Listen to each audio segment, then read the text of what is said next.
सभी मेरे प्यारे दोस्त बताएंगे कैसे हैं भाई आप सब लोग, कैसी चल रहे हैं। साधारण ब्याज पर निवेश किया गया धन 12 वर्षों में अपने आप का 7 गुना हो जाता है। यानी एक से राशि कितनी हो जाती है, 7 हो जाती है। कितने वर्षों में, 12 वर्षों में। अगर एक से राशि 7 हो रही है तो क्या 6 रुपए जो है वो ब्याज लग रहा होगा? तो आपने कहा जी बिल्कुल लग रहा होगा। उसने कहा है ज्ञात कीजिए कि 24 वर्षों में यह कितने गुना हो जाएगी। वो 24 वर्षों में आपसे पूछना चाह रहा है यह कितने गुना हो जाएगी। अगर 12 वर्षों में 6 रुपए ब्याज लग रहा है तो 24 वर्षों में कितने रुपए ब्याज हो जाएगा? समय दुगना हो रहा है तो ब्याज भी दुगना हो जाएगा, यानी 12 रुपए ब्याज हो जाएगा। अगर 1 रुपए की राशि है, 12 रुपए ब्याज है, तो क्या टोटल राशि 13 हो जाएगी? अगर मैं आपसे ये पूछूं कि राशि कितने गुना हो जाएगी तो आपका जवाब होगा राशि जो है वो 13 गुना हो जाएगी। अगर 12 वर्षों में राशि 7 गुना, 6% वार्षिक साधारण ब्याज दर से कोई राशि किसी निश्चित समय में 5 गुना हो जाती है, वह उतने ही समय में 9% की दर से कितने गुना हो जाएगी? बड़ा आसान है, 2 तरीके से इसे समझाने की कोशिश करूंगा। अब आप मुझे ये बताइएगा कि 1 रुपए की कोई राशि थी, 6% वार्षिक साधारण ब्याज की दर से कोई राशि किसी निश्चित समय में 5 गुना हो जाती है। अगर 1 से राशि 5 हो रही है तो 4 रुपए क्या ब्याज लग रहा है? आप कहेंगे बिल्कुल लग रहा है। 4 रुपए ब्याज लग रहा है, कितने परसेंट के हिसाब से? 6% के हिसाब से। कोई दिक्कत नहीं है। अब उसने कहा है वह उतने ही समय में 9% की दर से कितने गुना हो जाएगी? 9% के हिसाब से कितने गुना हो जाएगी वो आपसे ये पूछना चाह रहा है। आप मुझे ये बताइए 6% के हिसाब से ब्याज कितना लग रहा है? आपने कहा 4 रुपए लग रहा है।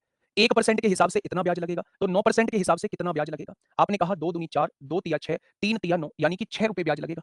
अगर आपने 1 रुपया उधार लिया है, 1 रुपया उधार लिया है बच्चे, और 6 रुपए ब्याज बैठ गया है, क्या टोटल 7 रुपए की राशि हो जाएगी? 1 से 6 रुपए ब्याज लग के 7 रुपए की राशि का मतलब 7 गुना राशि हो जाएगी। मैं इसका दूसरा तरीका भी बताऊंगा, लेकिन मैं कहता हूं सारे क्वेश्चंस इसी तरीके से बन जाएंगे। जो तरीका हम लोग पहले से फॉलो करते आ, दूसरा तरीका मेरे भाई समझ लो। मैंने अभी एक बात जानी, एसआई जो होता है वो पीआरटी बटे 100 होता है। आपने कहा जी बिल्कुल होता है। प्रिंसिपल भी सेम है, रेट अलग अलग है, टाइम भी हम लोगों का सेम है।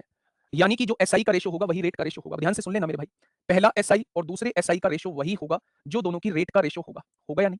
पहला एसआई कितना है? पहला ब्याज 4 है, दूसरा ब्याज हमें नहीं पता है।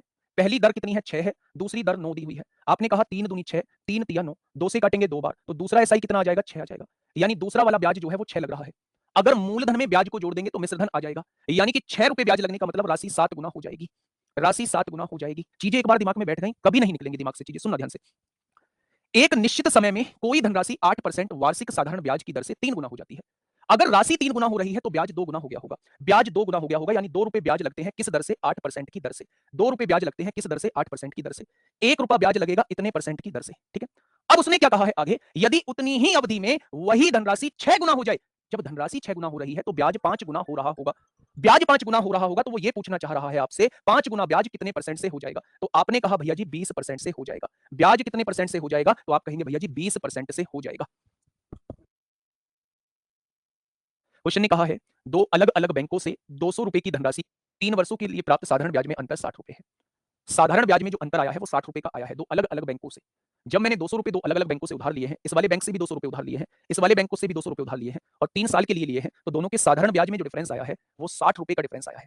तो वो आपसे कह रहा हूं कि ब्याज दरों में अंतर बताइए। मुझे नहीं पता, मैंने इसकी दर R1 मान ली, मैंने इसकी दर R2 मान ली। कोई दिक्कत? तो आपने कहा कोई दिक्कत नहीं। अगर इसका ब्याज मैं आपसे पूछूं तो ये हो जाएगा 200, रेट ऑफ इंटरेस्ट R1 है, टाइम कितना है? 3 साल है, बटे में 100, पीआरटी बटे 100 लगा दिया। अगर इसका ब्याज मैं आपसे पूछूं तो प्रिंसिपल 200 है, रेट ऑफ इंटरेस्ट R2 है, समय 3 साल है, और बटे में 100 है, और दोनों के ब्याजों में अंतर जो है वो 60 का आप लोगों को दिया हुआ है। ठीक है, बस यहां से सॉल्व कर दीजिए। ये कितना हो जाएगा मेरे प्यारे दोस्त? तो आप कहेंगे 3 दूनी 6R1, 6R1 minus 6R2 is equal to 60 हो जाएगा। अगर मैं 6 कॉमन ले लूं तो दोनों के रेट में डिफरेंस कितने का हो जाएगा? दोनों के रेट में डिफरेंस कितने का हो जाएगा? तो आप कहेंगे दोनों के रेट में डिफरेंस 10 का हो जाएगा। दोनों के रेट में डिफरेंस कितने का हो जाएगा? तो आप कहेंगे दोनों के रेट में डिफरेंस जो है वो 10 का हो जाएगा। क्या इस बात में किसी को कोई दिक्कत समस्या आई? क्या अंतर है?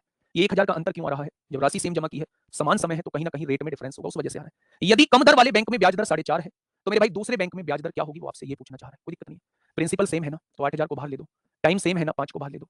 100 सेम है ना दोनों जगह, उसको बाहर ले दो। बचा क्या? रेट बचा, रेट में डिफरेंस यहाँ ले लो। अब रेट में डिफरेंस उसने कितना दिया हुआ है? रेट में उसने दिया है ब्याज में 1000 का अंतर आप लोगों को दिया हुआ है। अब आप ये चीज समझो, 2 जीरो से 2 जीरो कट गई। ये 5 इधर गुणा में है, इधर आके भाग में आएगा। ये 80 इधर गुणा में है, इधर आके भाग में आ जाएगा। 0 से 0 कट गई, 5 से काटेंगे 20 बार कटेगा। 4 पंजे 20 होता है, 4 दूनी 8 होता है। ढाई आ गया। अब ये छोटी ब्याज दर 4.5 है। छोटी ब्याज दर मतलब जिसको घटा रहे हैं वो छोटी होती है। ये 4.5 है, बराबर 5/2 का मतलब 2.5 होता है। ये माइनस 4.5 है, इधर आके प्लस 4.5 हो जाएगी, और 2.5 में 4.5 जोड़ेंगे तो आंसर क्या हो जाएगा? बड़ी ब्याज दर 7% हो जाएगी। ठीक है, 63 नंबर में राशि समान है। 8000 रुपए की राशि 5 वर्षों के लिए 2 अलग अलग बैंकों में जमा की जाती है। देखो ना, 8000 रुपए की राशि 2 अलग अलग बैंकों में जमा की जाती है। ठीक है, 8000 is deposit in 2 different bank for 5 years. अलग अलग बैंकों में जमा की जा रही है। ठीक है मेरे भाई, मेरे प्यारे दोस्त, अभी तक जो मैंने आपको क्वेश्चंस कराए, अभी तक जो मैंने आपको क्वेश्चंस कराए वो ब्याज के डिफरेंस से क्वेश्चन कराए। ठीक है, और दूसरा मेरे प्यारे दोस्त, अभी तक जो मैंने क्वेश्चंस आप लोगों